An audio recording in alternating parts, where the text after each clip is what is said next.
Depuis la nuit des temps, les hommes ont voulu se regrouper afin de mener une quête de vérité. Et depuis tout aussi longtemps, ces groupes d'hommes se sont affrontés, parfois par pure incompréhension. Mais n'est-il pas normal de craindre ces sociétés qui s'identifient par le signe secret?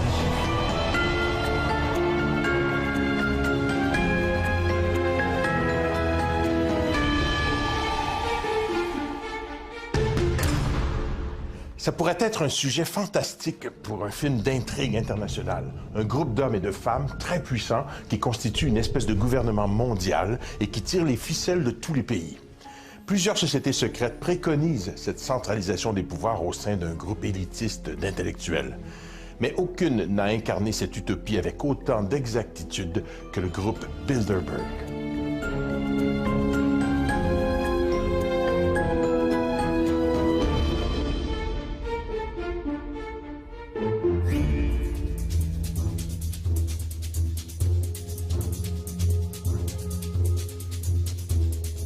Bilderberg, c'est un groupe informel de plusieurs centaines de personnes qui changent d'ailleurs d'année en année. C'est pas tout le temps les mêmes personnes qui sont là, qui sont en fait des gens qui ont une caractéristique première. C'est toutes des membres de l'élite, de la haute élite politique, économique, médiatique et on pourrait dire aussi militaire, qui prennent l'occasion de se réunir pendant quelques jours dans un hôtel de luxe complètement isolé, à huis clos, pour discuter entre eux d'enjeux qui les préoccupent. Moi, il y a un mot pour décrire ces réseaux d'affaires-là. Le vrai mot, c'est coterie.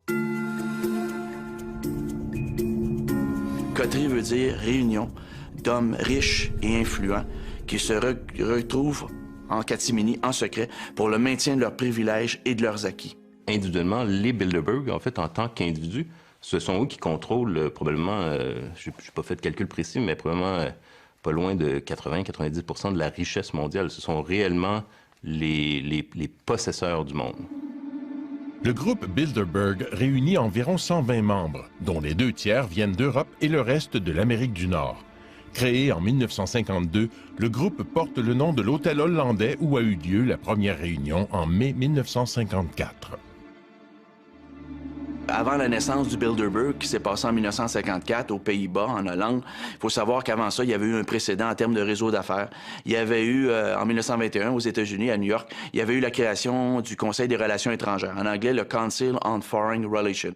Donc, on va créer, à partir, justement, du Conseil des relations étrangères de 1921 et du Royal Institute of International Affairs, on va créer, en 1954, le groupe Bilderberg. Les principaux instigateurs du groupe sont le politicien polonais Joseph Ratzinger, un des plus grands défenseurs de l'unification européenne, et le prince Bernard des Pays-Bas, un ancien membre des services secrets. Selon eux, ce groupe était la seule façon d'éviter l'impuissance de l'Europe. Ils trouvent alors le soutien nécessaire outre-Atlantique, de la part de dirigeants d'entreprises tels que David Rockefeller, un financier milliardaire. Les thèmes abordés lors de la conférence de 1954, l'attitude à adopter à l'égard du communisme et de l'Union soviétique et l'intégration européenne. Le Bilderberg naît en Europe, en Occident, au début des années 50. Les années 50, c'est évidemment marqué pour les élites occidentales par différents problèmes spécifiques, entre autres ce qu'ils considéraient comme la principale menace pour l'Occident, qui était le communisme, l'Union soviétique. Donc, Bilderberg, quand les élites se réunissent la première fois à l'hôtel du même nom, c'est pour discuter, entre autres, de la question de la menace communiste, comment les élites occidentales vont faire front. Et, la solution proposée, c'est ça qui est le plus important, et c'est ça qui est l'esprit Bilderberg, c'est par la coopération et la coordination, en fait, de décisions entre l'Amérique du Nord, donc principalement les États-Unis et le Canada, et l'Europe de l'Ouest, donc l'Europe libérale. C'est cette idée qu'il faut en fait qu'il y ait un pont de coordination transatlantique entre les puissances occidentales et les puissances libérales qui ont gagné la Seconde Guerre mondiale, mais qui maintenant sont en rivalité avec l'autre gagnant de la Seconde Guerre mondiale, qui est l'Union soviétique, qui est la menace soviétique.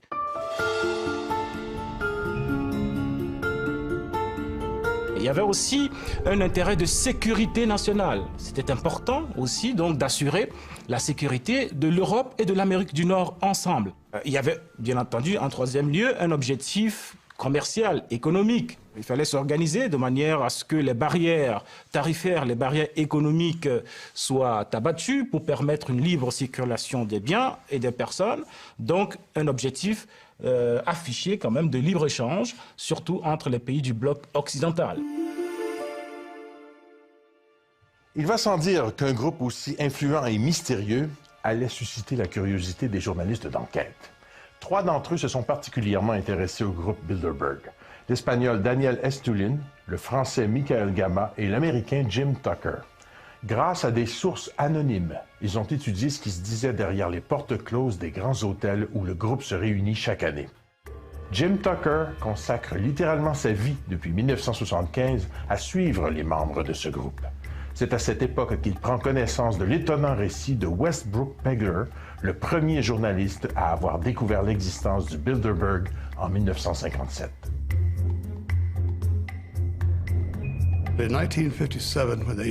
En 1957, quand ils se sont réunis sur l'île Jekyll, en Géorgie, Pegler a été informé que des gens importants se réunissaient sous la protection de gardes armés, que l'île était complètement interdite d'accès.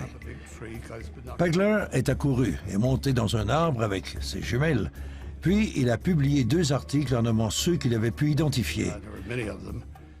Des chefs d'État européens, des hauts fonctionnaires américains, des banquiers internationaux, des Rothschild et autres personnages influents du monde. Il a soulevé la question, pourquoi ces secrets? Pourquoi se réunissent-ils? Pourquoi nient-ils leur existence? C'est à percer ce mystère que j'ai consacré ma vie et ça a été toute une aventure.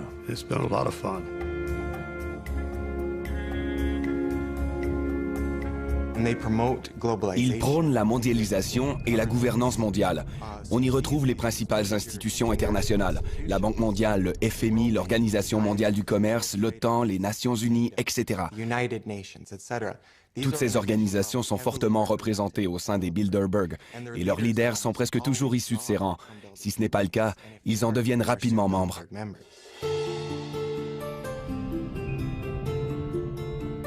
Dans ces groupes-là, l'idée de maîtresse qu'on a dépasse l'identité nationale, d'où est-ce qu'on provient.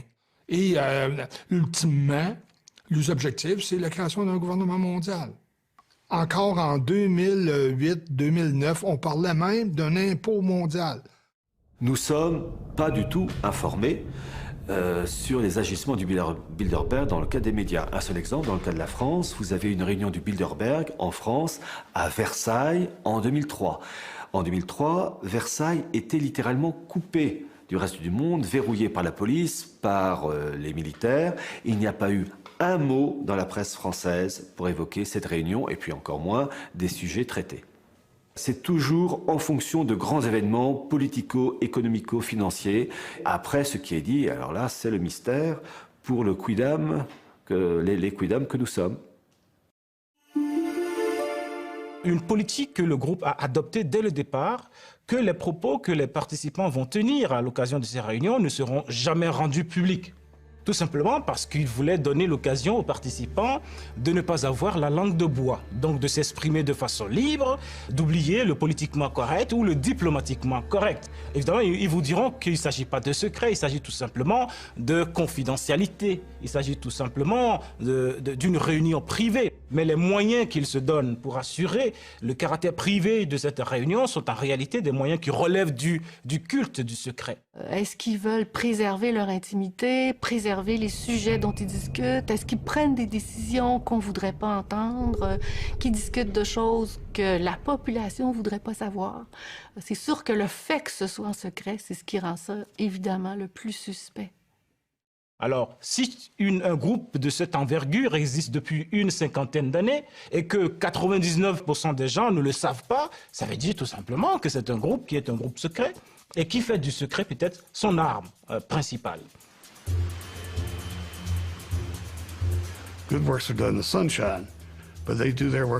Ils œuvrent dans l'obscurité et ils ont des raisons de vouloir garder leur travail confidentiel. Les guerres qu'ils fabriquent ont coûté bien des vies. Plusieurs phénomènes découlent de leur volonté. Par exemple, la récession et les fluctuations du prix de l'essence. La guerre en Afghanistan en 2001. Eh bien, la guerre en Afghanistan, l'année précédente, ça avait été discuté aux réunions du Bilderberg. Et la guerre en Irak, c'était la même chose, ça avait été discuté en 2002. Et les Américains, avec une alliance militaire, avec d'autres pays, ont décidé d'envahir l'Irak en 2003.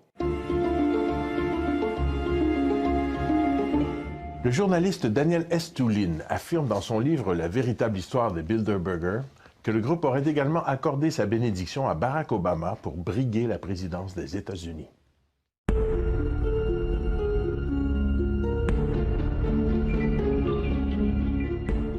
Être invité à participer à une réunion Bilderberg, je pense réellement que c'est une invitation qu'on ne peut pas refuser. Ne deviens pas membre du groupe Bilderberg qui veut. Les quelques 120 membres sont triés sur le volet et doivent être invités à se joindre au groupe. Selon un communiqué officieux du groupe, les invitations sont uniquement envoyées à des personnages importants et respectés qui, de par leur savoir particulier, leurs contacts personnels et leur influence dans les cercles nationaux et internationaux, peuvent promouvoir les objectifs du Bilderberg. On devient membre de Bilderberg par cooptation, c'est-à-dire c'est probablement un comité assez restreint de Bilderbergers qui invite les gens, et donc il y a une sorte de contingent ou de caucus par pays qui sont convoqués, avec vraiment une palette qui va vraiment des plus grandes familles ou des plus grandes compagnies en termes de puissance économique d'un pays. Les Desmarais, par exemple, au Canada, sont souvent invités. Être invité à participer à une réunion Bilderberg, je pense réellement que c'est une invitation qu'on ne peut pas refuser. Quelqu'un à l'intérieur de ce cénacle, de cette coterie élitistes très sélective, doit tout simplement proposer ton nom. Et à l'intérieur, il doit y avoir consensus. Il fonctionne aussi par consensus. Cet individu-là sera un bon candidat pour notre projet. Et notre projet, c'est quoi? Bien, notre projet, en fin de compte, c'est d'élargir notre espace de jeu. Le but, c'est de créer des oligopoles mondiaux. Un oligopole, c'est une situation où il y a très peu de vendeurs, mais énormément d'acheteurs. Ce qui veut dire que les vendeurs qui sont dans le domaine corporatif, peu importe le créneau, bien, à ce moment-là, ils ont beau jeu, en fin de compte, de fixer les prix à la hausse parce qu'il y a énormément d'acheteurs pour leurs produits. L'intérêt, c'est de choisir des gens sûrs, efficaces, qui vont servir une cause commune. La gouvernance mondiale et l'élaboration d'une architecture permettant le bon fonctionnement du système. Parmi les membres présumés ou connus du Bilderberg, il y a les derniers secrétaires de l'OTAN. Tous les présidents américains depuis Eisenhower, sauf, semble-t-il, Ronald Reagan, les barons des médias, dont Conrad Black et Edgar Bronfman, de même que Bill Gates. Parmi les Canadiens qui auraient assisté à au moins une rencontre du Bilderberg, Jean Chrétien, Pierre Elliott Trudeau, Stephen Harper, Raymond Chrétien, alors qu'il était ambassadeur canadien aux États-Unis, Stéphane Dion, Paul Martin et Frank McKenna. Au niveau des personnes connues au Canada, on va avoir le général des armées canadiennes, Jean-Victor Allard, qui est un Québécois, qui est un membre influent, il est décédé aujourd'hui, mais qui est un membre influent des Bilderberg. Vous avez Jean Lesage, le père de la Révolution tranquille, qui est un assidu. Vous avez Jacques Parizeau. Et Jacques Parizeau était formé avec l'élite sociétale de Londres, avec la London School of Economics. Et ce monsieur-là a déjà assisté à plusieurs rencontres. On a aussi une rare dame qui s'appelle Marie-Josée Drouin, qui a marié Henry Kravis de la firme financière de Wall Street, Colbert Kravis Roberts. Madame s'appelle Marie-Josée Kravis maintenant. Et elle faisait déjà partie d'un puissant institut de réflexion ici au Canada, c'était le Hudson Institute. Elle était repêchée par les gens du Bilderberg parce que c'est une femme dans son créneau hyper influente. Généralement, le groupe Bilderberg invite le chef d'État du pays où se tiennent leurs réunions. Bien entendu, il n'y assiste pas toujours, mais il reçoit tout de même une invitation.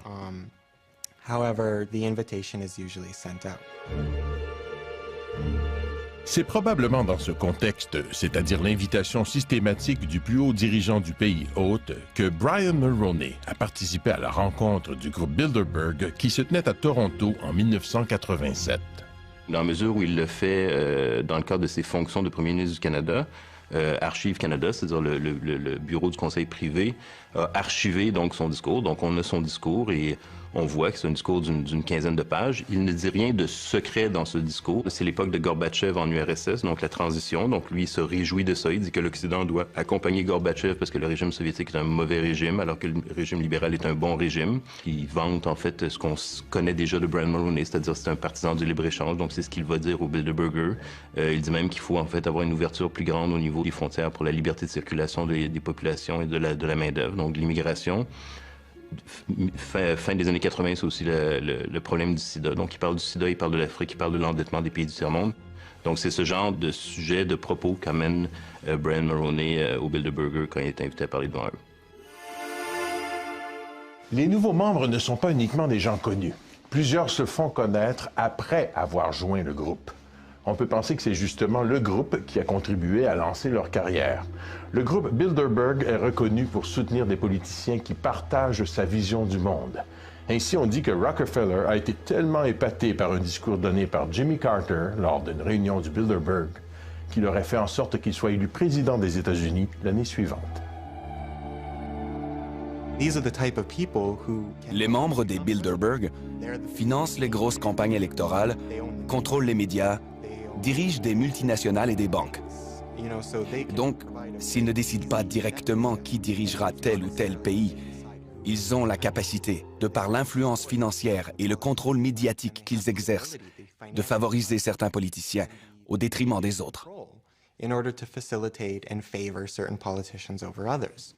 Vous avez eu, en 1996, une réunion du Bilderberg qui a eu lieu du côté de Toronto, je crois que c'était King City.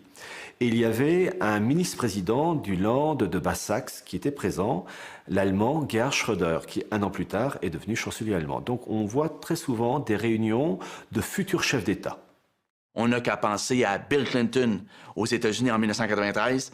Quand il était à la première réunion du Bilderberg en 1991, Bill Clinton n'était pas encore le candidat du Parti démocrate. Mais au sortir du Bilderberg, il est devenu l'homme, lige et la marionnette préférée de ses maîtres marionnettistes. Mme Thatcher est arrivée au pouvoir en 1979 en Angleterre, mais juste avant d'arriver au pouvoir en Angleterre, cette dame-là avait été repérée par le groupe Bilderberg et elle est arrivée à la tête de son parti et elle a fait table rase, elle a fait maison nette et c'est une dame de fer qui a décidé d'en découdre avec les syndicats. Elle a mis les syndicats au pas. La question que plusieurs se posent, est-ce que le président américain Barack Obama fait partie de ce groupe? Au moment où on se parle, il est impossible de dire, hors de tout doute raisonnable, que Barack Obama est un membre en règle. Il est un sympathisant. Il faut savoir que Barack Obama envoie des émissaires aux réunions du Bilderberg. Bon nombre de ceux qui ont assisté à la réunion du groupe Bilderberg en 2008 se sont retrouvés dans le gouvernement d'Obama quand il est devenu président. Par exemple, Larry Summers et Paul Volcker, l'ancien président de la Réserve fédérale américaine, sont devenus d'importants conseillers économiques d'Obama. Le général James Jones est devenu son conseiller en matière de sécurité nationale. Et j'en passe.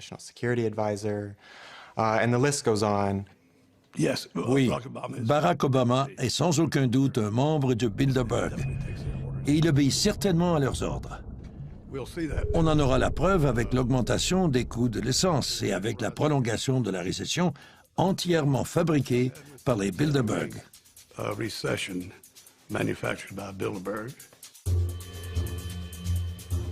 Le comité de direction est composé d'une trentaine de membres permanents qui se réunissent tout au long de l'année. Étienne Davignon occupe le poste de président depuis 1999. Les membres du groupe Bilderberg ne le sont pas nécessairement à vie, mais certains le sont depuis longtemps, comme David Rockefeller, qui était présent à la première réunion en 1954 et qui assiste encore à toutes les réunions. Henry Kissinger y est aussi depuis des décennies et n'a jamais manqué une réunion. C'est la crème des crèmes. C'est la noblesse de l'intelligentsia. Ceux qui vont là, sont évidemment, c'est pas n'importe qui. Et aujourd'hui, je pense que même si ces groupes-là ont le droit de se réunir, encore que je ne conçois pas ça pour les politiciens, ils doivent pouvoir dire de quoi ils parlent. Surtout quand ce dont ils parlent concerne l'ensemble des peuples du monde, l'ensemble de la planète.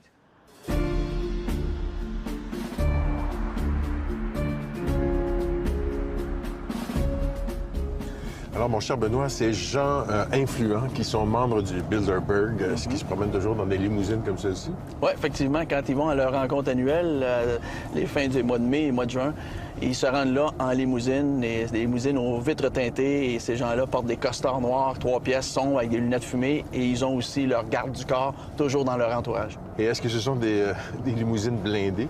Blindées, je dirais pas jusque-là, mais peut-être certaines personnes, parce qu'il y a des dignitaires de pays étrangers là, qui vont là. Il y a aussi des reines, des têtes couronnées qui assistent à la réunion du Bilderberg. C'est pour ça qu'ils se réunissent toujours dans des endroits reculés, loin des centres-villes? 5 étoiles. Ça prend des hôtels 5 étoiles et ça, c'est réservé longtemps à l'avance, mais l'endroit n'est connu souvent qu'une semaine avant l'événement, question de sécurité. Et effectivement, on fait ça dans des endroits qui sont assez huppés, cossus, mais retirés, en fait, compte, question de sécurité toujours.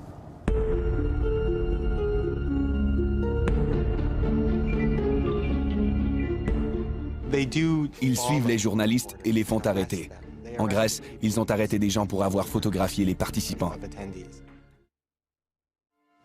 En plus de 50 ans, la presse n'a jamais été autorisée à assister à une rencontre du groupe Bilderberg, pas plus que n'ont été publiées des déclarations sur les conclusions adoptées par les participants.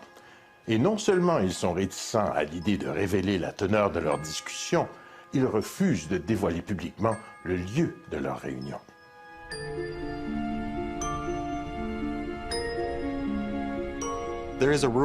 La règle d'or des Bilderberg est qu'il est interdit d'en parler.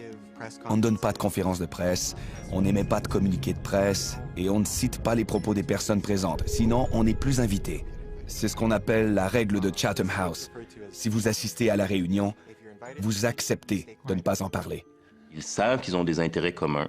Ils savent qu'ils ont des enjeux et des problématiques dont ils veulent discuter ensemble. Ils veulent pouvoir en discuter, je dirais, librement, c'est-à-dire sans avoir à prendre en considération l'opinion publique, qu'ils considèrent d'ailleurs comme un problème. L'opinion publique, ils veulent le contrôler plutôt qu'être influencés par l'opinion publique. Et donc, ils ont tout avantage, dans ce cas-là, à ce que ça soit secret.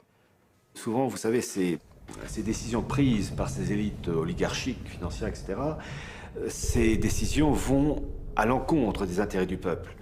Et donc, pour éviter des manifestations de masse, il vaut mieux être discret. Les seules images possibles à prendre sont celles de limousines venant déposer des invités difficiles à identifier. Il est en effet très bizarre qu'aucun média ne considère ces rassemblements comme dignes de faire l'objet d'une publication, alors que généralement le seul déplacement de n'importe laquelle de ces personnalités fait l'objet des gros titres des manchettes. À mon avis, l'indifférence des médias envers le Bilderberg relève du scandale. La cérémonie des Oscars, cet événement absurde, reçoit un déluge d'attention médiatique.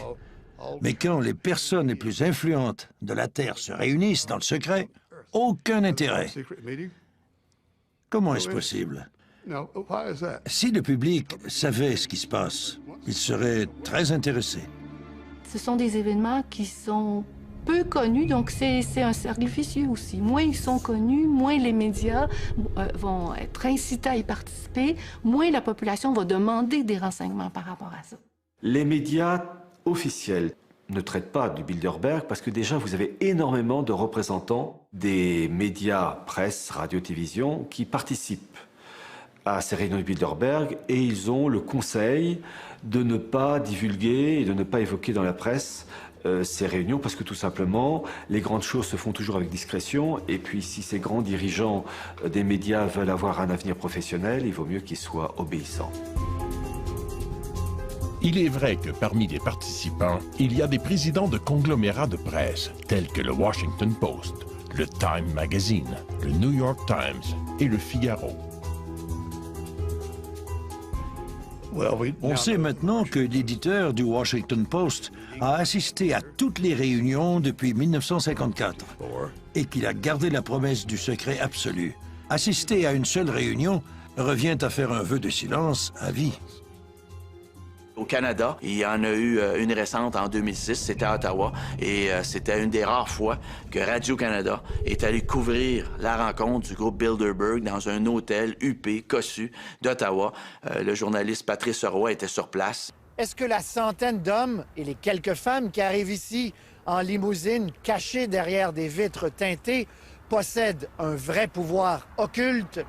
Ce qui est sûr, c'est qu'ils sont tous influents dans leur domaine. Et c'était toute beauté. Ça n'a pas duré 3 heures, ça a duré 3 minutes. Mais c'est quand même 3 minutes de plus que ce qu'on a toujours eu avant, alors qu'il y avait un blackout médiatique. Il y a plusieurs hypothèses pourquoi il y a peu d'attention médiatique aux événements Bilderberg. Je pense que c'est simplement que ce n'est pas une réunion officielle. C'est-à-dire que les gens qui sont à la réunion Bilderberg annuelle ne sont pas là en tant que représentants de leur pays ou en fonction de leur fonction publique et officielle. Donc, c'est un peu comme les vacances des premiers ministres, finalement. Elles peuvent être couvertes par les médias, mais en principe, ça n'a pas une grande importance publique. Je pense que c'est ça qui leur permet de jouir d'une certaine discrétion par rapport aux médias. Et ça a de toute évidence pas la même visibilité aussi que les grands sommets, parce que lors des grands sommets, comme le G8, G20, par exemple, les sommets eux-mêmes invitent les journalistes. Dans le cas de Bilderberg, ils ne sont pas invités, donc il y a beaucoup moins de possibilités pour eux d'y aller.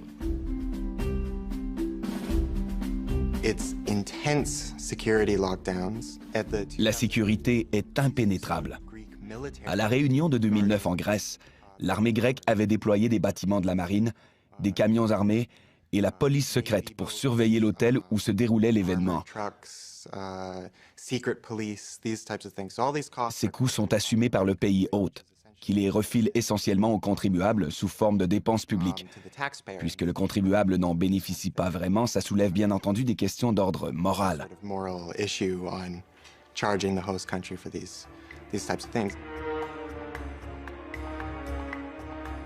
Ils suivent les journalistes et les font arrêter.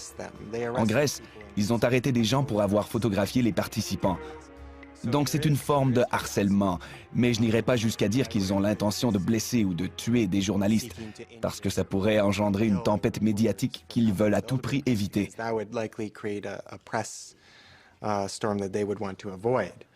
Laissez-moi vous dire que j'en ai eu des sueurs froides dans mes aventures avec les Bilderberg. Au Portugal, j'avais embauché un chauffeur pour m'emmener le soir vers 23 h pour tenter de m'emparer de quelques documents. Le chauffeur a accepté de me déposer à côté d'une clôture et de m'attendre les phares éteints. J'avais à peine parcouru une centaine de mètres lorsque j'ai entendu des coups de feu passer au-dessus de ma tête. J'ai été pris par surprise. Alors j'ai pris mes jambes à mon cou, j'ai sauté par-dessus la clôture et on est parti à toute vitesse avec les phares encore éteints. Et puis j'ai pensé, ils n'ont pas essayé de me tuer. Ils ont voulu m'intimider et ils ont réussi.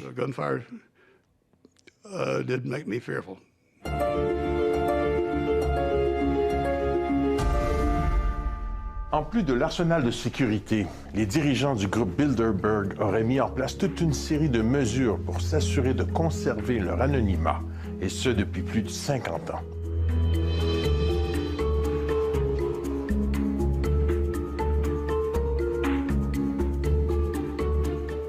Ce qu'ils font, en fait, c'est vraiment un grand hôtel chic, qui va être finalement vidé de ses touristes et de ses visiteurs habituels. Donc, c'est vraiment l'ensemble des chambres et de l'établissement de l'hôtel qui est réservé pour la réunion Bilderberg.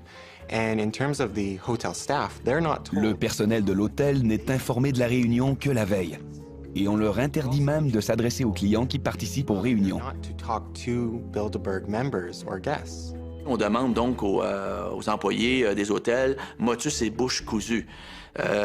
Si un employé d'un hôtel serait vu en compagnie d'un journaliste d'enquête qui enquête sur le Bilderberg et qui a déjà écrit sur le Bilderberg, ça serait pas fort probablement source de renvoi sur le champ.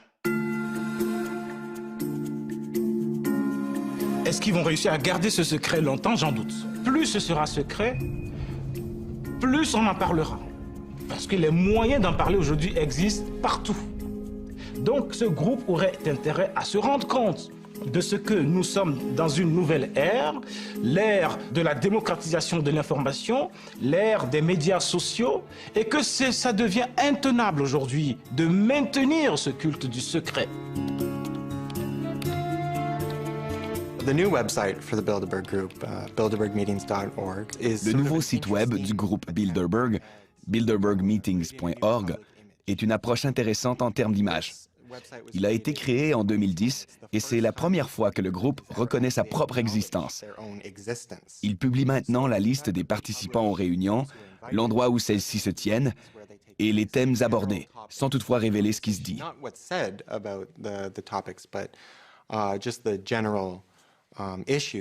C'est donc un pas significatif, mais c'est aussi une façon pour eux de lutter contre l'image négative que se fait le public des Bilderberg.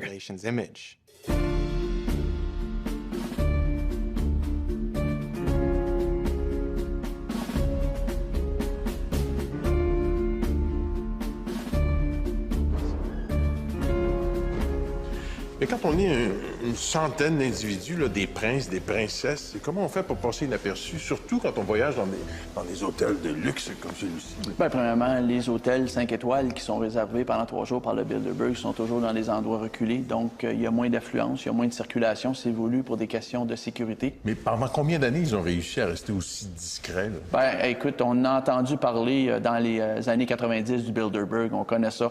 On en parle plus depuis le début des années 2000, mais ça commençait tranquillement, par-ci, par-là, dans les années 90, à parler du Bilderberg. Mais pour le commun des mortels, le mot Bilderberg, ça n'a aucune connotation, ça veut absolument rien dire.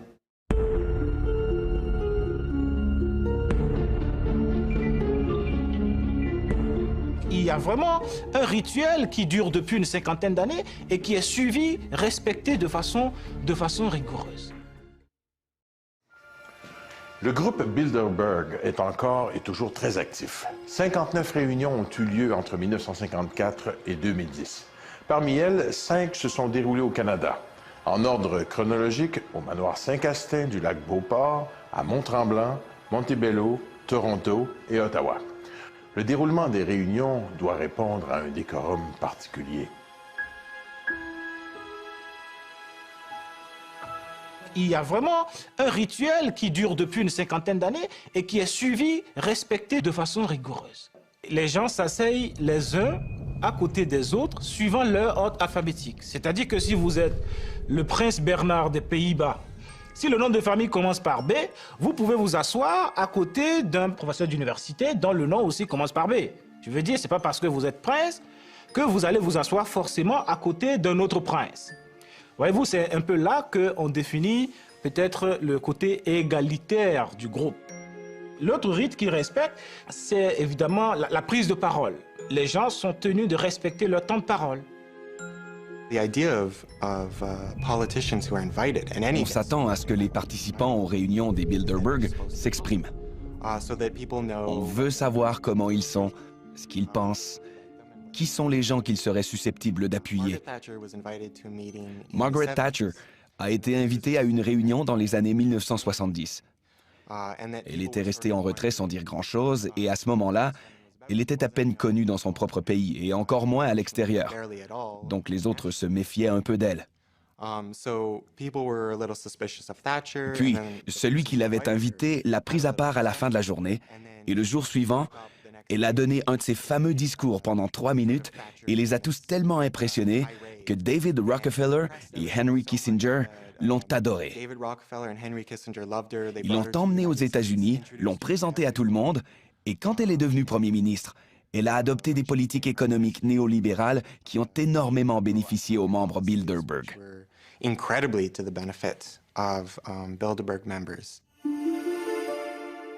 Les participants doivent aussi parler parfaitement l'anglais, comme c'est la langue officielle de la rencontre. Il n'y a pas de traduction simultanée. Ils doivent venir seuls. Ni conjoints ni collaborateurs ne sont admis. Même les assistants personnels, dont les gardes du corps, ne peuvent y assister et doivent manger dans une pièce séparée. La seule exception concerne les reines. La reine Béatrix des Pays-Bas amène son fils héritier et la reine d'Espagne peut venir accompagnée du roi Juan Carlos. À l'instar des sociétés secrètes, y aurait-il à l'intérieur des réunions une sorte de rituel de serment d'allégeance exigé de la part des participants?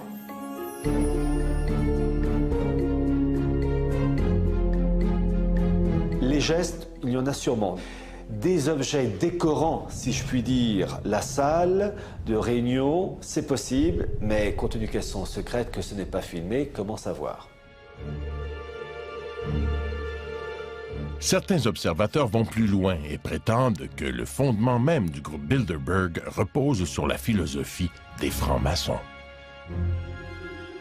Les représentants du Bilderberg obéissent aux 3 pivots de l'idéologie maçonnique: nominalisme, naturalisme, primauté de l'homme. Le premier point, c'est le nominalisme, qui en philosophie dit qu'il n'y a pas de vérité. Chacun a sa vérité. Vous avez votre vérité, j'ai la mienne, et c'est une vérité qui est évolutive. Ce qui est vrai aujourd'hui n'est pas demain, etc. Le deuxième point, c'est le naturalisme, qui consiste à dire qu'il n'y a pas de religion révélée. Et le troisième point, c'est la primauté de l'homme, centre de toute chose. Alors que dans le catholicisme, Dieu est centre de toute chose et l'homme est la créature, le second. Dans l'idéologie maçonnique, qui anime donc les dirigeants de Bilderberg, l'homme est le centre de toute chose, l'être indépassable. Il y a un aspect de société secrète, mais il n'y a pas de rite d'initiation. Ce qui rend société secrète, c'est le fait qu'on ne donne pas tout l'agenda. On ne publie pas les rapports, donc ces résultats restent à huis clos. Et dans ce cadre-là, on peut dire que c'est plus une société secrète dans sa façon. C'est un club de gentlemen. Ils ont une certaine influence et un certain pouvoir sur les institutions et leurs plans d'action. Mais je ne dirais pas qu'ils sont une société secrète dirigeant le monde. Ce serait leur accorder une trop grande importance. Mais d'après vous, est-ce qu'ils ont des cérémoniales, des codes, des rituels comme les francs-maçons? Est-ce qu'ils ont un signe secret? Oui, le signe secret des membres du Bilderberg, ça serait le signe du dollar. Et Dieu sait qu'ils en ont beaucoup de dollars. Et considérez-vous comme une société secrète? C'est une société qui a beaucoup de secrets, qui méritent d'être dévoilés au grand public. On sent chez tous les gens qu'on a interviewés un mélange de fascination en même temps qu'un désir de dénonciation. Et vous, Benoît Perron, personnellement, est-ce que vous êtes intrigué, inquiété, fasciné? Non, je ne suis pas du tout fasciné par les membres du Bilderberg. Par contre, ces gens-là, oui, ils me troublent, ils m'intriguent parce que le pouvoir qu'ils ont concentré dans leurs mains et parce qu'ils occupent des postes clés, justement, dans la société, font en sorte que les décisions qu'ils prennent vont avoir un impact à moyen terme et à court terme sur le commun des mortels, donc sur moi. Alors, c'est un rapport amour-haine.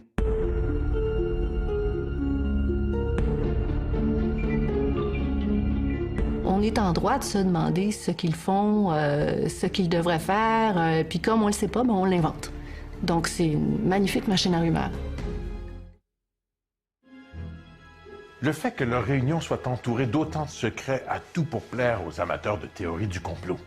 On leur attribue notamment l'orchestration de la mondialisation économique. On emploie les termes complot mondial, main droite du monde et même maître du monde.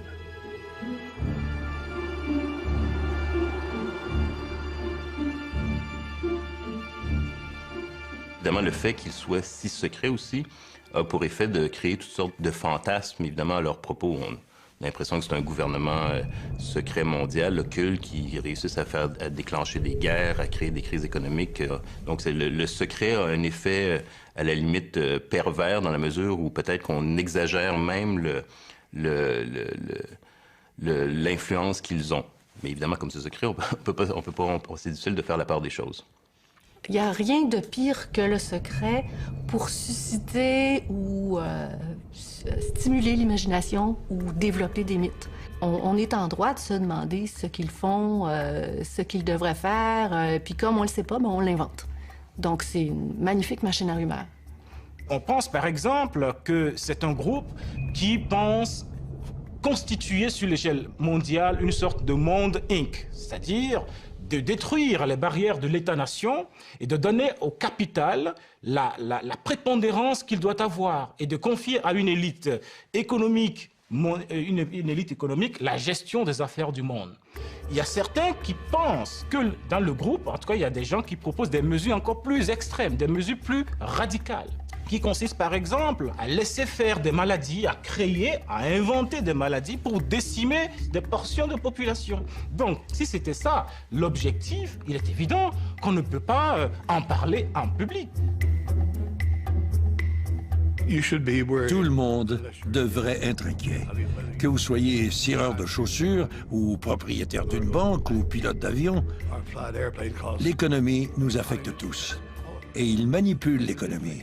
Donc, tout ce qu'ils font a un impact sur nous tous. Ce qui m'interpelle sur le plan éthique, je ne sais pas jusqu'à quel point ça serait scandaleux ou pas, mais c'est la collusion. Le principe de la démocratie, c'est la séparation des pouvoirs. Et quand on voit qu'il y a des rencontres où il y a possibilité de collusion ou de trafic d'influence entre les plus grands pouvoirs que sont le pouvoir de la presse, le pouvoir financier, le pouvoir politique, et à ce moment-là, ça devient inquiétant.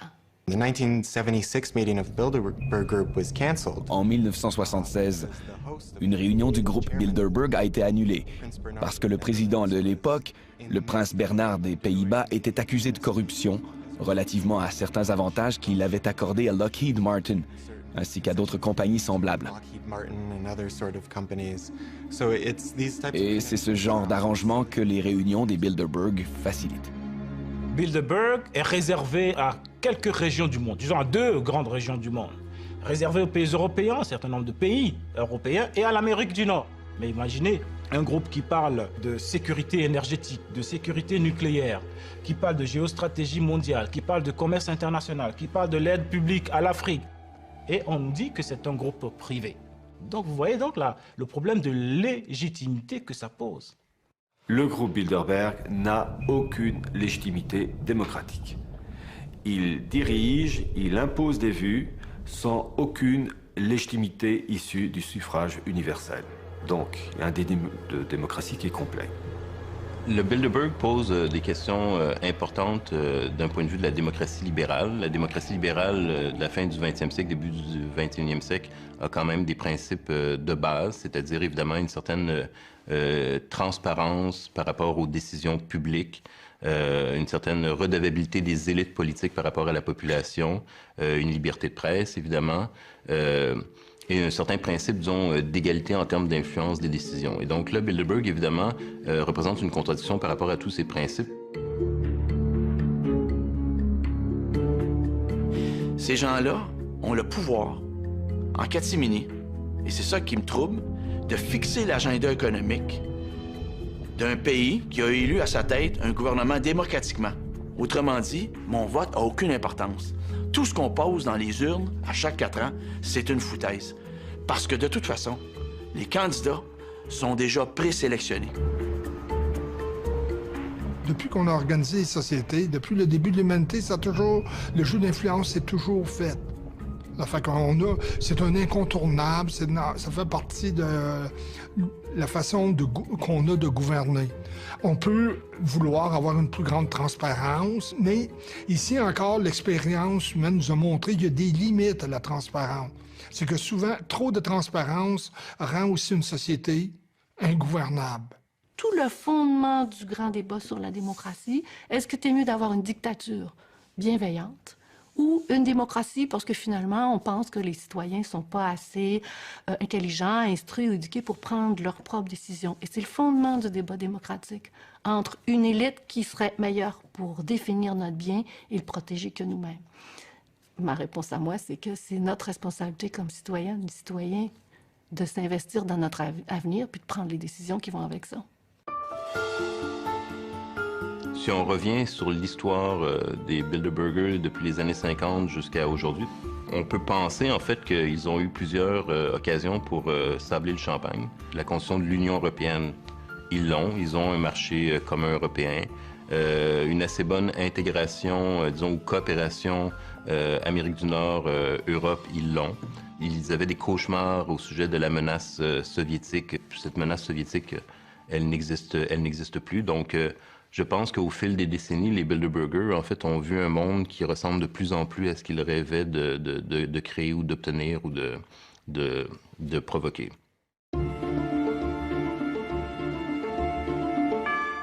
En juin 2010, une conférence du groupe Bilderberg s'est tenue à Sitges, une station balnéaire espagnole située à 30 km de Barcelone.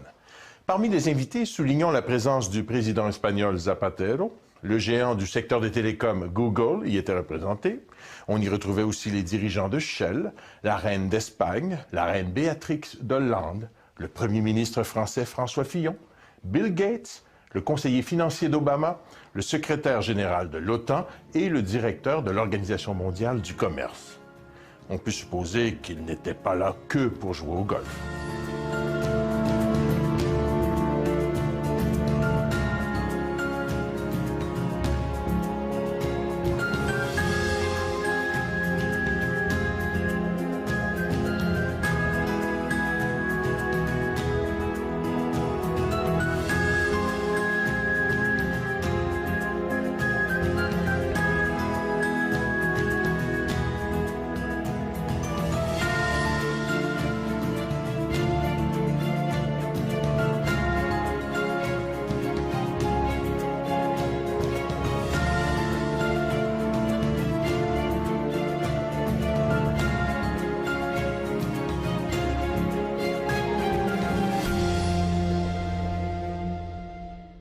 Et de l'Union soviétique et l'intégration européenne. Le Bilderberg naît en Europe, en Occident, au début des années 50. Les années 50, c'est évidemment marqué pour les élites occidentales par différents problèmes spécifiques, entre autres ce qu'ils considéraient comme la principale menace pour l'Occident, qui était le communisme, l'Union soviétique. Donc, Bilderberg, quand les élites se réunissent la première fois à l'hôtel du même nom, c'est pour discuter, entre autres, de la question de la menace communiste, comment les élites occidentales vont faire front. Et, la solution proposée, c'est ça qui est le plus important, et c'est ça qui est l'esprit Bilderberg, c'est par la coopération et la coordination, en fait, de décisions entre l'Amérique du Nord, donc principalement les États-Unis et le Canada, et l'Europe de l'Ouest, donc l'Europe libérale. C'est cette idée qu'il faut en fait qu'il y ait un pont de coordination transatlantique entre les puissances occidentales et les puissances libérales qui ont gagné la Seconde Guerre mondiale, mais qui maintenant sont en rivalité avec l'autre gagnant de la Seconde Guerre mondiale, qui est l'Union soviétique, qui est la menace soviétique.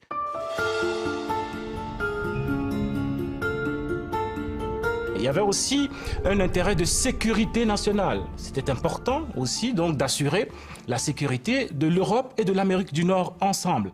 Il y avait bien entendu en troisième lieu un objectif commercial, économique. Il fallait s'organiser de manière à ce que les barrières tarifaires, les barrières économiques soient abattues pour permettre une libre circulation des biens et des personnes. Donc un objectif affiché quand même de libre-échange, surtout entre les pays du bloc occidental.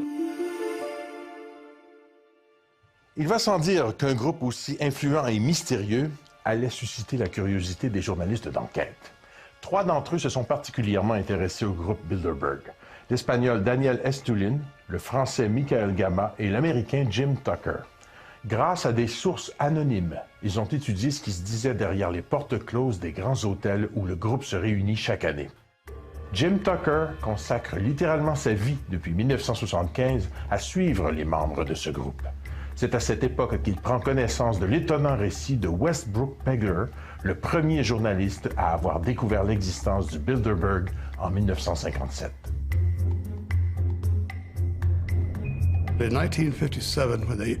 En 1957, quand ils se sont réunis sur l'île Jekyll, en Géorgie, Pegler a été informé que des gens importants se réunissaient sous la protection de gardes armés, que l'île était complètement interdite d'accès.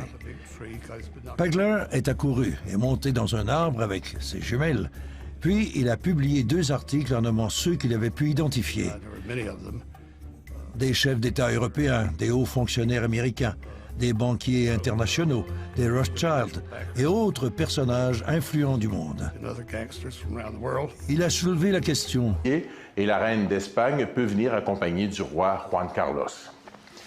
À l'instar des sociétés secrètes, y aurait-il à l'intérieur des réunions une sorte de rituel de serment d'allégeance exigé de la part des participants?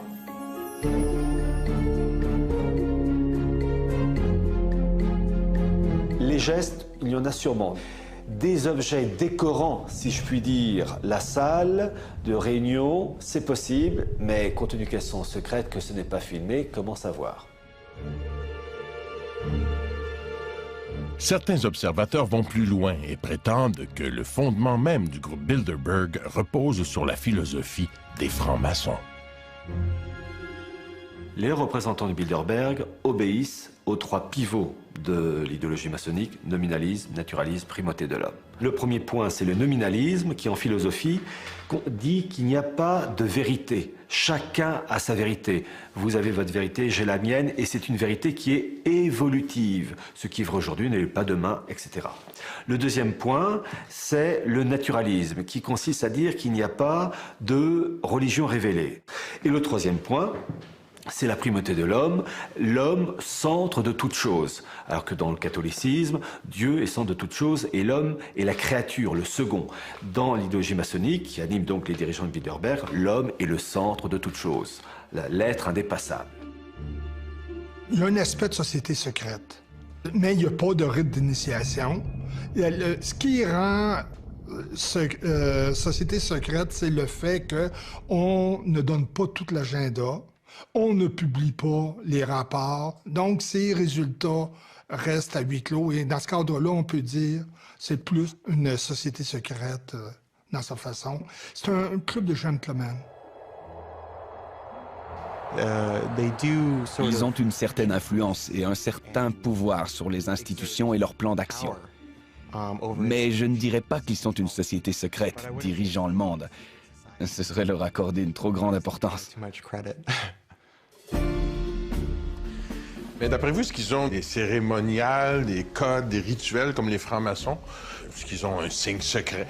Oui, le signe secret des membres du Bilderberg, ça serait le signe du dollar. Et Dieu sait qu'ils en ont beaucoup de dollars. Et considérez-vous comme une société secrète? C'est une société qui a beaucoup de secrets, qui méritent d'être dévoilés au grand public. On sent chez tous les gens qu'on a interviewés un mélange de fascination en même temps qu'un désir de dénonciation.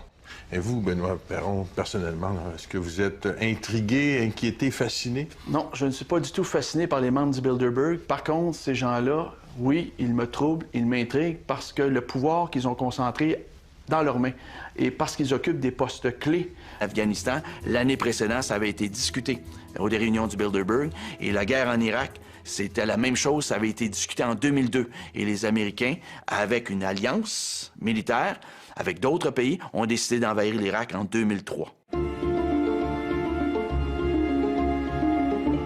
Le journaliste Daniel Estulin affirme dans son livre « La véritable histoire des Bilderberger » que le groupe aurait également accordé sa bénédiction à Barack Obama pour briguer la présidence des États-Unis.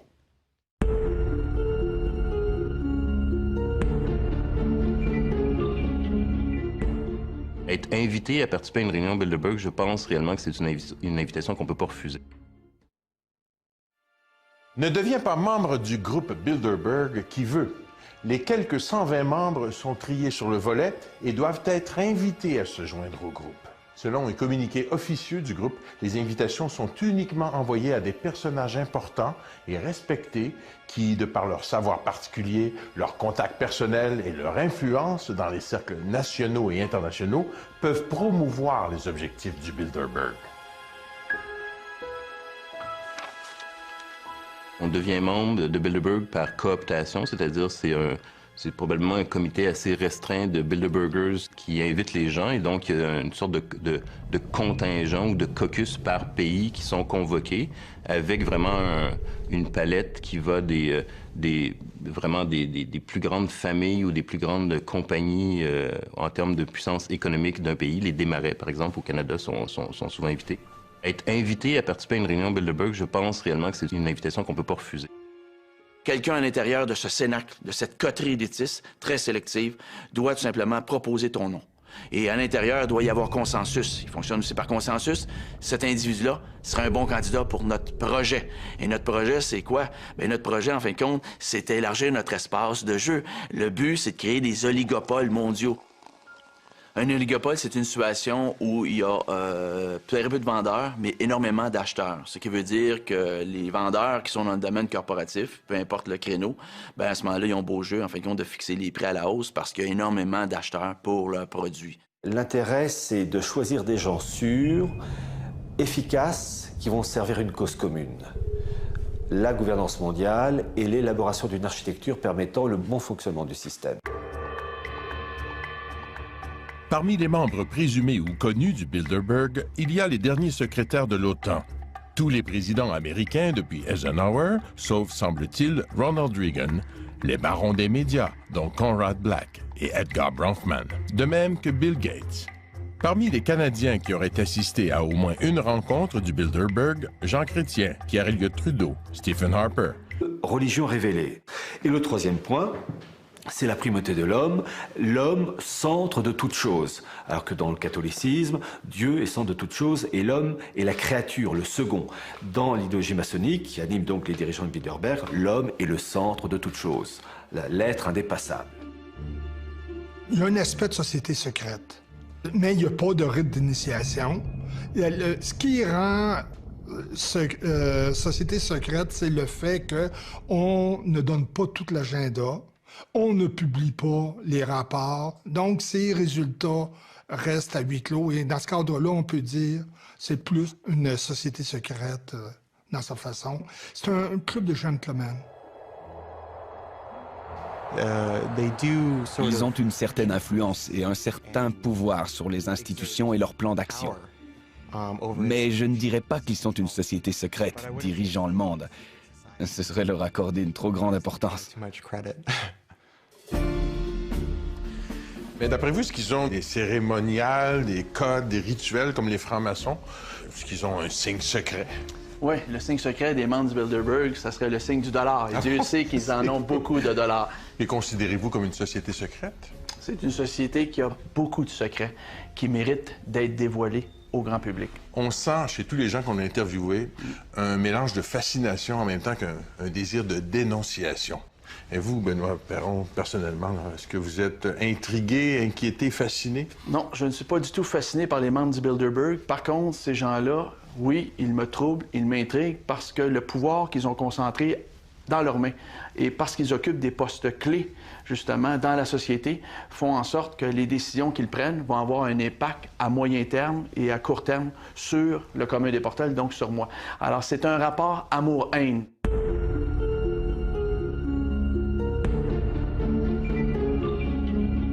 On est en droit de se demander ce qu'ils font, ce qu'ils devraient faire, puis comme on ne le sait pas, ben on l'invente.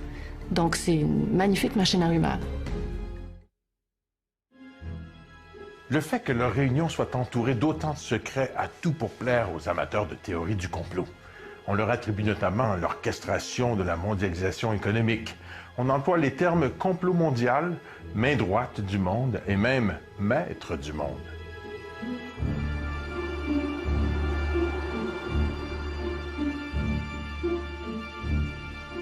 Évidemment, le fait qu'ils soient si secrets aussi a pour effet de créer toutes sortes de fantasmes, évidemment, à leur propos. On a l'impression que c'est un gouvernement secret mondial, occulte, qui réussisse à déclencher des guerres, à créer des crises économiques.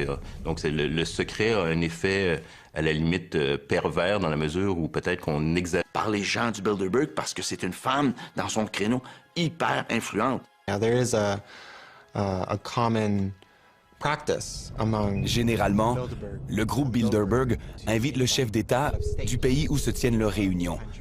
Bien entendu, il n'y assiste pas toujours, mais il reçoit tout de même une invitation. However, the invitation is usually sent out. C'est probablement dans ce contexte, c'est-à-dire l'invitation systématique du plus haut dirigeant du pays hôte, que Brian Mulroney a participé à la rencontre du groupe Bilderberg qui se tenait à Toronto en 1987. Dans la mesure où il le fait dans le cadre de ses fonctions de premier ministre du Canada, Archives Canada, c'est-à-dire le bureau du conseil privé, a archivé donc son discours. Donc on a son discours et on voit que c'est un discours d'une quinzaine de pages. Il ne dit rien de secret dans ce discours. C'est l'époque de Gorbatchev en URSS, donc la transition. Donc lui, il se réjouit de ça. Il dit que l'Occident doit accompagner Gorbatchev parce que le régime soviétique est un mauvais régime, alors que le régime libéral est un bon régime. Il vante en fait ce qu'on connaît déjà de Brian Mulroney, c'est-à-dire c'est un partisan du libre-échange. Donc c'est ce qu'il va dire au Bilderberger. Il dit même qu'il faut en fait avoir une ouverture plus grande au niveau des frontières pour la liberté de circulation des populations et de la main-d'œuvre, donc de l'immigration. Fin des années 80, c'est aussi le problème du sida. Donc, il parle du sida, il parle de l'Afrique, il parle de l'endettement des pays du tiers-monde. Donc, c'est ce genre de sujet, de propos qu'amène Brian Mulroney au Bilderberger quand il est invité à parler devant eux. Les nouveaux membres ne sont pas uniquement des gens connus.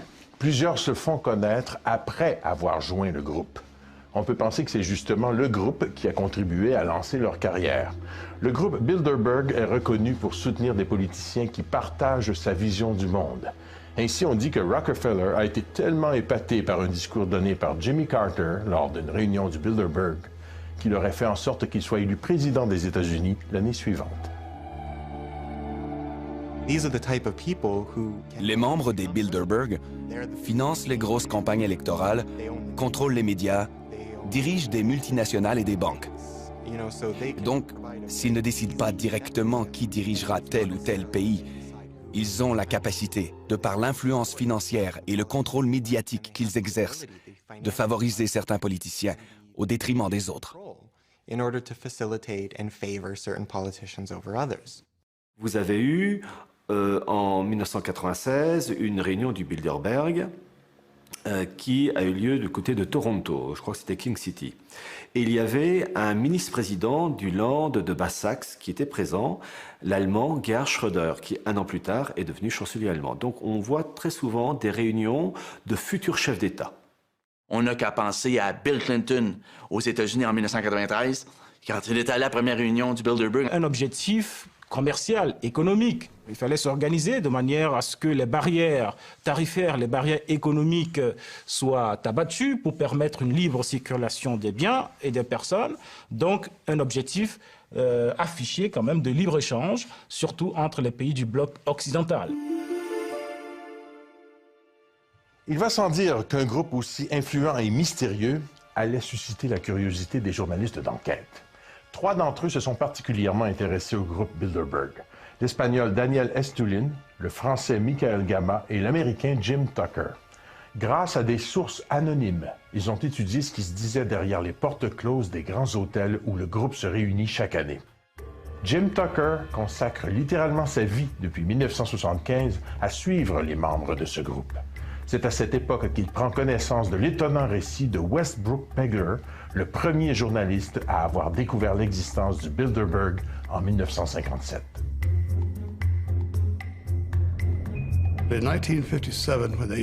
En 1957, quand ils se sont réunis sur l'île Jekyll, en Géorgie, Pegler a été informé que des gens importants se réunissaient sous la protection de gardes armés, que l'île était complètement interdite d'accès. Pegler est accouru et monté dans un arbre avec ses jumelles, puis il a publié 2 articles en nommant ceux qu'il avait pu identifier.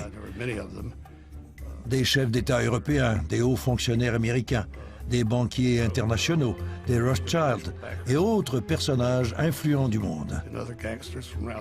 Il a soulevé la question, pourquoi ces secrets? Pourquoi se réunissent-ils? Pourquoi nient-ils leur existence? C'est à percer ce mystère que j'ai consacré ma vie et ça a été toute une aventure.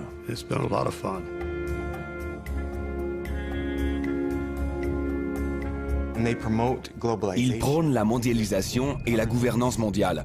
On y retrouve les principales institutions internationales, la Banque mondiale, le FMI, l'Organisation mondiale du commerce, l'OTAN, les Nations unies, etc. Toutes ces organisations sont fortement représentées au sein des Bilderberg et leurs leaders sont presque toujours issus de ces rangs. Si ce n'est pas le cas, ils en deviennent rapidement membres.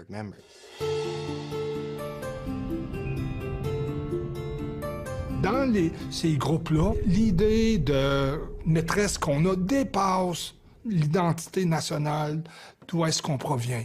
Et ultimement, les objectifs, c'est la création d'un gouvernement mondial. Encore en 2008-2009, on parlait même d'un impôt mondial. Nous sommes pas du tout informés sur les agissements du Bilderberg dans le cadre des médias. Un seul exemple, dans le cas de la France, vous avez une réunion du Bilderberg en France, à Versailles, en 2000. Et est-ce que ce sont des limousines blindées? Blindées, je dirais pas jusque-là, mais peut-être certaines personnes, parce qu'il y a des dignitaires de pays étrangers là, qui vont là. Il y a aussi des reines, des têtes couronnées qui assistent à la réunion du Bilderberg. C'est pour ça qu'ils se réunissent toujours dans des endroits reculés, loin des centres-villes? 5 étoiles. Ça prend des hôtels 5 étoiles et ça, c'est réservé longtemps à l'avance, mais l'endroit n'est connu souvent qu'une semaine avant l'événement, question de sécurité. Et effectivement, on fait ça dans des endroits qui sont assez huppés, cossus, mais retirés, en fait, compte question de sécurité toujours.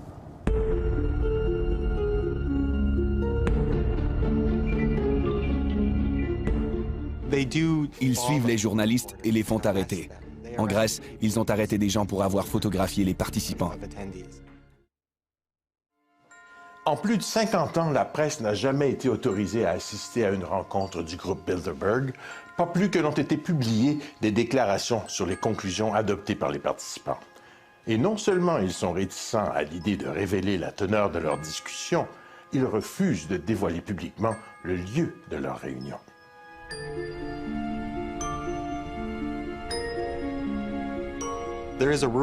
La règle d'or des Bilderberg est qu'il est interdit d'en parler.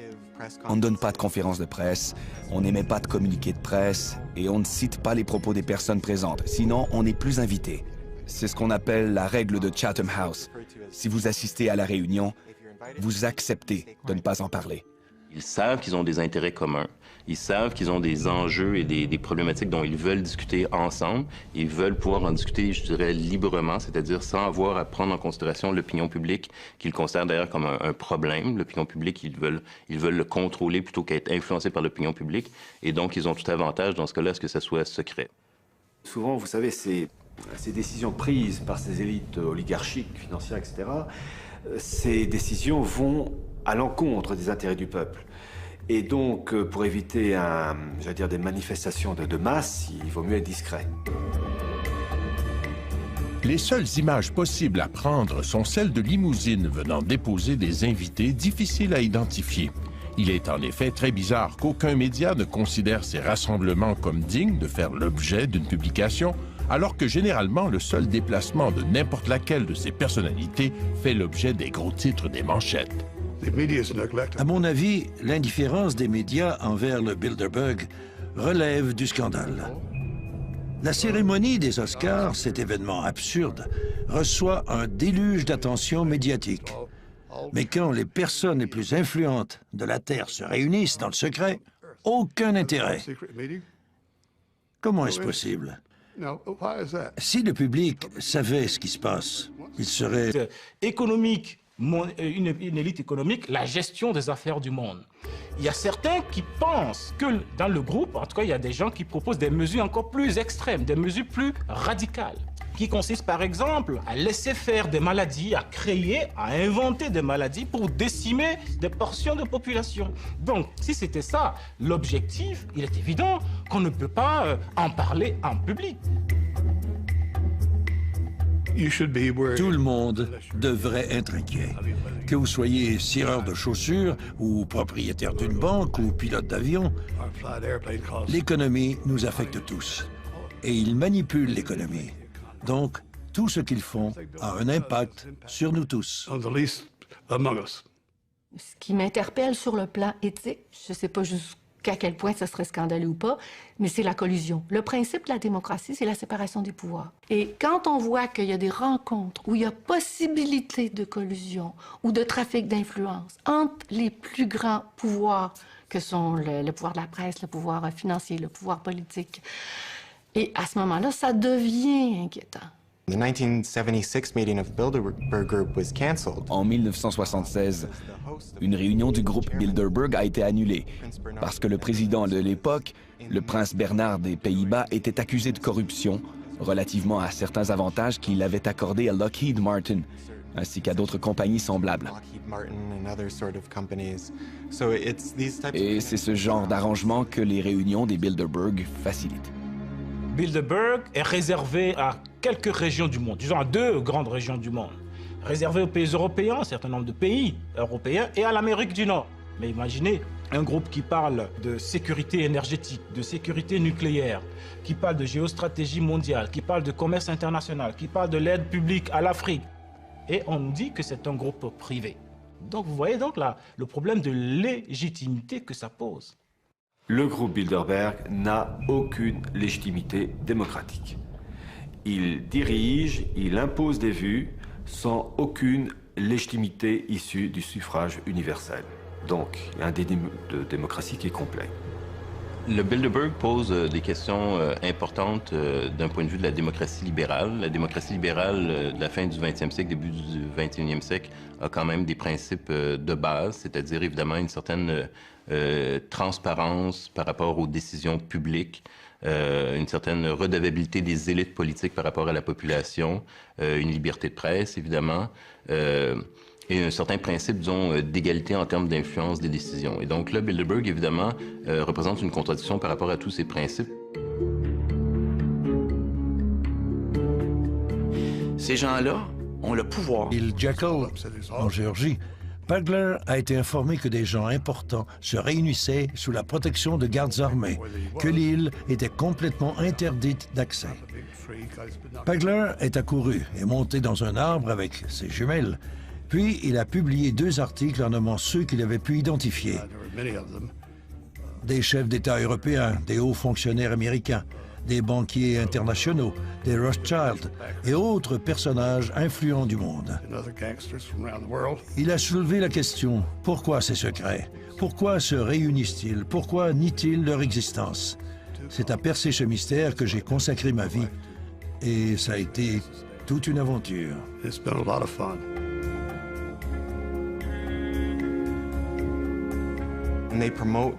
Ils prônent la mondialisation et la gouvernance mondiale. On y retrouve les principales institutions internationales, la Banque mondiale, le FMI, l'Organisation mondiale du commerce, l'OTAN, les Nations unies, etc. Toutes ces organisations sont fortement représentées au sein des Bilderberg et leurs leaders sont presque toujours issus de ces rangs. Si ce n'est pas le cas, ils en deviennent rapidement membres.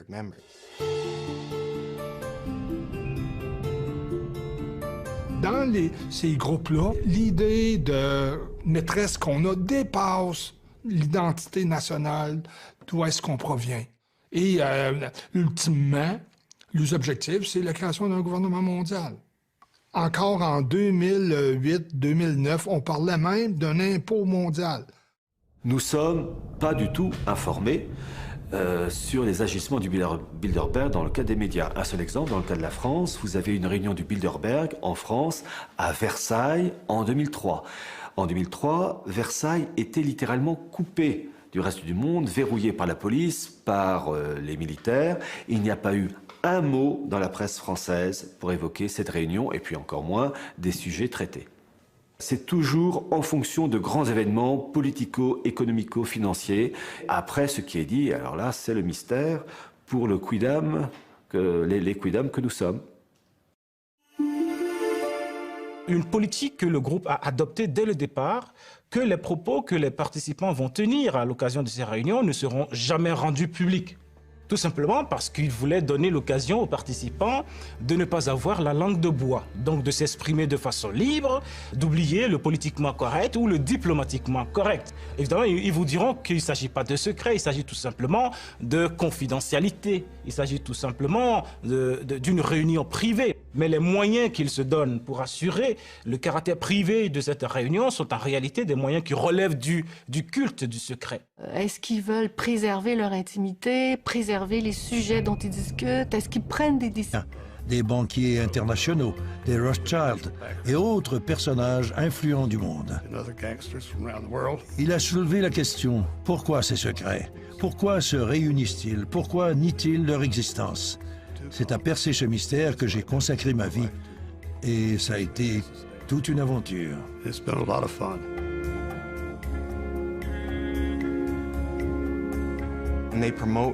Ils prônent la mondialisation et la gouvernance mondiale. On y retrouve les principales institutions internationales, la Banque mondiale, le FMI, l'Organisation mondiale du commerce, l'OTAN, les Nations unies, etc. Toutes ces organisations sont fortement représentées au sein des Bilderberg et leurs leaders sont presque toujours issus de ces rangs. Si ce n'est pas le cas, ils en deviennent rapidement membres.